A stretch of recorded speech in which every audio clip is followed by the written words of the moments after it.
Hello everyone, नमस्कार आप सभी को। आज इस 368वें दिन के वीडियो में आप सभी का स्वागत है। आइए कुछ महत्वपूर्ण प्रश्नों को देखते हैं जो आने वाली संगीत की प्रतियोगी परीक्षाओं में पूछे जा सकते हैं। तो इसलिए आप इस वीडियो को बिना स्किप किए पूरा ज़रूर देखिए, ठीक है। तो आइए आज का पहला प्रश्न देखते हैं। आज का पहला प्रश्न है, भरत जी ने कितने रसों का वर्णन किया है? भरत मुनि जी ने 8 रसों को माना है, 8 रसों को बताया है, 8 रसों का वर्णन किया है, ठीक है। इन्होंने शांत रस को नहीं बताया है, शांत रस को इन्होंने उपयोगी नहीं माना है, क्योंकि इनका कहना है कि यदि शांत रस का उपयोग संगीत में होगा तो सब कुछ जैसे शांत हो जाएगा। तो संगीत जो है शांति की चीज़ नहीं है, मतलब उसमें जो होता है गायन वादन नृत्य तीनों का समावेश होता है, ठीक है। तो इसलिए इन्होंने शांत रस को नहीं माना है और 8 रसों को माना है। इसके बाद दूसरा प्रश्न है, बाज से तात्पर्य है? बाज से तात्पर्य है शैली, ठीक है। बाज का मतलब है शैली, और भी आप इसको कह सकते हैं तरीका, स्वरूप या ढंग। शैली या तरीका या स्वरूप या ढंग, इसको बाज कहते हैं। जैसे कि बाज में जो होता है वादन किया जाता है, जैसे तबला वादन किया जाता है तो किस घराने का है, जैसे दिल्ली घराना है तो उसके बाज को किनार का बाज कहते हैं, यानी कि उस पर किनार यानी कि चाटी पर सबसे अधिक वादन किया जाता है, तो इसको ही शैली कहेंगे और इसको ही बाज कहेंगे, ठीक है। तो शैली को आप तरीका, स्वरूप या ढंग भी कह सकते हैं। इसके बाद तीसरा प्रश्न है, प्रणव भारती के लेखक हैं? प्रणव भारती ग्रंथ के लेखक हैं ओंकार नाथ ठाकुर जी।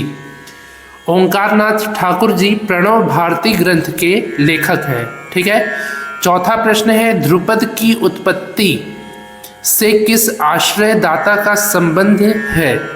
ध्रुपद गायन शैली की उत्पत्ति से संबंध है राजा मान सिंह तोमर जी का। राजा मान सिंह तोमर जी का संबंध माना जाता है ध्रुपद की उत्पत्ति से, ठीक है। इसके बाद पांचवा प्रश्न है, मंदिरों में बजाया जाता है? मंदिरों में बजाया जाता है मृदंगम वाद्य। मृदंगम या मृदंग वाद्य को मंदिरों में बजाया जाता है। दक्षिण भारतीय मंदिरों में आज भी मृदंग को बजाया जाता है मंदिरों में। इसके बाद अगला प्रश्न है, तबला और पखावज वाद्य है? तबला और पखावज वाद्य है अवनद्ध वर्ग के वाद्य। 4 वाद्यों की श्रेणियां हैं, तत्वाद्य, घन वाद्य, अवनद्ध वाद्य और सुशिर वाद्य। तो अवनद्ध वाद्य वे वाद्य होते हैं जिनमें चमड़ा मढ़ा होता है और जिनको आघात के द्वारा बजाया जाता है। तो तबला और पखावज वाद्य जो है अवनद्ध वर्ग के वाद्य हैं। इसके अलावा ढोलक, नाल, नगाड़ा, ये सभी वाद्य भी अवनद्ध वर्ग के वाद्यों के अंतर्गत ही आते हैं, ठीक है। इसके बाद 7वां प्रश्न है, तबले में वर्णों की संख्या है? तबले में वर्णों की संख्या है 10। 10 वर्ण होते हैं, जैसे कि धा, धिन, ता, नक, तक, तेटे, ये सब जो बोल हैं ये तबले के बोल हैं जिनको बजाया जाता है, तो इनको ही वर्ण कहते हैं। तो तबले में वर्णों की संख्या है 10। इसके बाद 8वां प्रश्न है, पखावज में पाठाक्षरों की संख्या है? जिस प्रकार तबले में वर्ण होता है तो पखावज में वर्ण नहीं होता है, पखावज में होता है पाठाक्षर। तो पखावज में पाठाक्षरों की संख्या है 16, ठीक है। तबले में वर्णों की संख्या है 10 और पखावज में पाठाक्षरों की संख्या है 16। 9वां प्रश्न है, आड़ा 4 ताल तथा फरोदस्त ताल की मात्रा है? आड़ा 4 ताल या आड़ा चौताल भी कहते हैं आड़ा 4 ताल को, और फरोदस्त को फरदोस्त भी कहते हैं, ठीक है। तो आड़ा चौताल तथा फरदोस्त ताल की मात्रा है 14 मात्रा। 14 मात्रा की ताल है आड़ा 4 ताल और फरोदस्त ताल। 10वां प्रश्न है, संगीत रत्नाकर में अध्यायों की संख्या है? संगीत रत्नाकर ग्रंथ में अध्यायों की संख्या है 7 अध्याय है संगीत रत्नाकर ग्रंथ में, इसी कारण से इसको सप्ताध्यायी की संज्ञा भी दी गई है, ठीक है। सप्ताध्यायी ग्रंथ भी कहते हैं संगीत रत्नाकर को। 11वां प्रश्न है, भातखंडे जी ने रागों को कितने भागों में वर्गीकृत किया है? पंडित विष्णु नारायण भातखंडे जी ने रागों को 3 भागों में वर्गीकृत किया है, जिसमें है रेधा कोमल स्वरों वाले राग, रेधा शुद्ध स्वरों वाले राग और गंधार निषाद कोमल स्वरों वाले राग। 3 भागों में विभक्त किया है भातखंडे जी ने रागों को, जिसमें है रेधा कोमल स्वर वाले राग, रेधा शुद्ध स्वर वाले राग और गंधार निषाद कोमल स्वर वाले राग। 12वां प्रश्न है परमेल प्रवेशक राग है। परमेल प्रवेशक राग है जय जयवंती राग और मुल्तानी राग। इसके अलावा भी अनेकों राग हैं जो परमेल प्रवेशक राग हैं, पर जैसे कि ऑप्शन में अगर दिया रहेगा जय जयवंती या मुल्तानी, तो आप इन दोनों में से ही किसी को टिक करेंगे परमेल प्रवेशक राग के रूप में। इसके बाद 13वां प्रश्न है केवल विलंबित ख्याल में प्रयोग होने वाली ताल है। केवल विलंबित ख्याल में प्रयोग होने वाली ताल है तिलवाड़ा ताल। तिलवाड़ा ताल का प्रयोग केवल विलंबित ख्याल के साथ किया जाता है, ठीक है। केवल बड़ा ख्याल के साथ तिलवाड़ा ताल को बजाया जाता है, छोटा ख्याल के साथ नहीं बजाया जाता है। केवल बड़े ख्याल की ताल है तिलवाड़ा ताल। इसके बाद 14वां प्रश्न है तानसेन जी की वंश एवं शिष्य परंपरा किस घराने के नाम से जानी जाती है? मियाँ तानसेन जी की वंश एवं शिष्य परंपरा जो है ये सेनिया घराने के नाम से जानी जाती है। सेनिया घराने में जो गायक हैं वो तानसेन जी के ही वंश के परंपरा के अनुरूप हैं, ठीक है।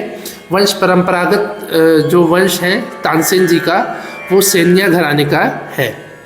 इसके बाद 15वां प्रश्न है जो एक राग से दूसरे राग में प्रवेश कराए वह होता है। जो एक राग से दूसरे राग में प्रवेश कराए वह होता है परमेल प्रवेशक राग। परमेल प्रवेशक राग जो होता है वो एक राग से दूसरे राग में प्रवेश करता है, ठीक है। इसके बाद अगला प्रश्न है 72 मेलों का उल्लेख सर्वप्रथम प्राप्त होता है। 72 मेलों का उल्लेख सर्वप्रथम प्राप्त होता है चतुर्दंडी प्रकाशिका ग्रंथ में। चतुर्दंडी प्रकाशिका ग्रंथ में 72 मेलों का वर्णन प्राप्त होता है। 72 मेल यानी कि दक्षिण भारतीय संगीत के आप थाट कह सकते हैं, ठीक है।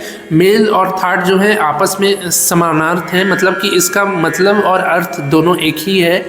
बस अंतर ये है कि दक्षिण भारतीय संगीत में थाटों को मेल कहा गया है और उत्तर भारतीय संगीत में थाट कहा गया है, ठीक है।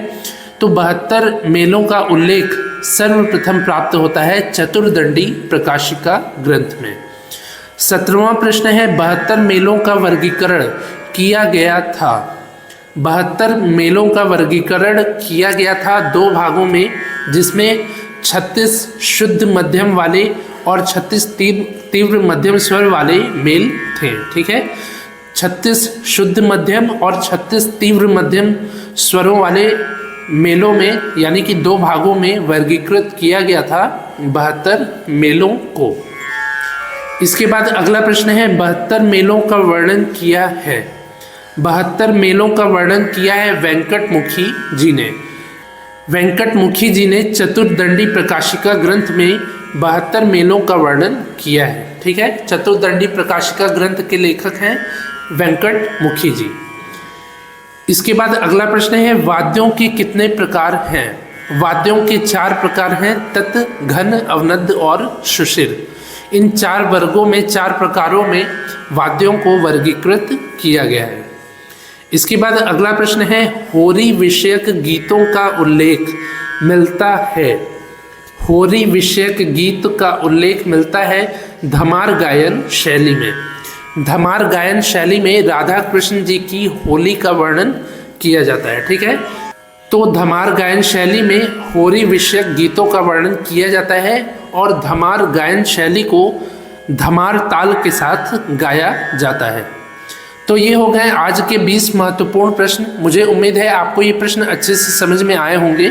यदि समझ में आए हों तो आप इस वीडियो को लाइक करिए, ज़्यादा से ज़्यादा अपने दोस्तों से शेयर करिए और यदि कुछ पूछना हो तो कमेंट भी ज़रूर करिए, ठीक है। आज ये 368वें दिन का वीडियो है। इसके पहले मैंने 367 वीडियोज़ को बनाया है। जिसके प्लेलिस्ट का लिंक नीचे डिस्क्रिप्शन में है। यदि आपने अभी तक उन महत्वपूर्ण वीडियोस को नहीं देखा है तो अवश्य ही देख लीजिए, जिससे कि आपके आने वाले प्रतियोगी परीक्षाओं की और भी बेहतर तैयारी हो पाए। ठीक है, तो मिलते हैं ऐसे ही अगले 369वें दिन के वीडियो में। तब तक के लिए नमस्कार, धन्यवाद।